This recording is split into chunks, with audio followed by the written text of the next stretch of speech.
उद्धव ठाकरे छत्रपती संभाजीनगरसाठी रवाना झालेले आहेत। पदाधिकारी आणि जनतेशी उद्धव ठाकरे आज संवाद साधणार आहेत आणि रात्री 7:30 वाजता छत्रपती संभाजीनगरमध्ये उद्धव ठाकरे यांची सभा होणार आहे। काही दिवसांपूर्वी कोकणचा दौरा केल्यानंतर कोकणामध्ये विविध ठिकाणी सभा घेतल्यानंतर राजकीय मोर्चे बांधणी केल्यानंतर आता शिवसेनेचा जो दुसरा बालेकिल्ला मानला जातो मराठवाडा, तिथे उद्धव ठाकरेंनी आपला मोर्चा वळवलेला आहे आणि तिथे सुद्धा राजकीय मोर्चे बांधणीच्या उद्दिष्टाने आज उद्धव ठाकरे पदाधिकाऱ्यांसोबत संवाद साधणार आहेत, जनतेशी संवाद साधणार आहेत। जनते संदर्भात जनतेच्या मनामध्ये नेमकं काय आहे ते जाणून घेणार आहेत। राजू सोनावणे आपल्याला अपडेट देतील। राजू, उद्धव ठाकरे निघाले।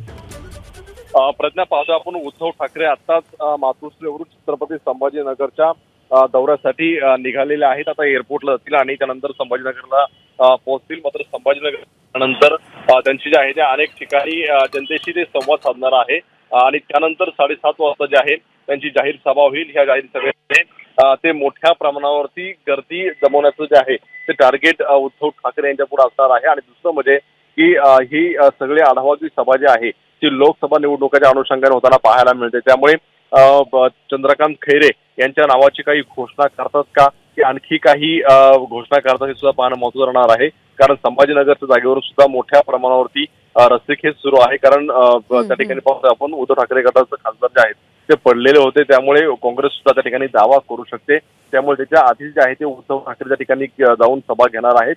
तर ही सभा होत असताना चंद्रकांत खैरे यांच्या नावाची घोषणा होते किंवा काय कसं हे पाहणं सगळ्यात महत्त्वाचं असणार आहे।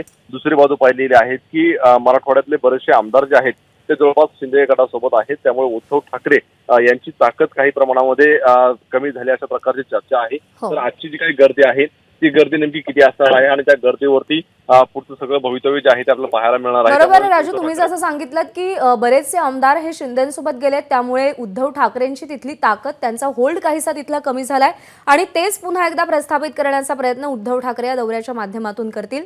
राजू, धन्यवाद दिलेल्या माहितीसाठी। एबीपी माझा, उघडा डोळे बघा नीट।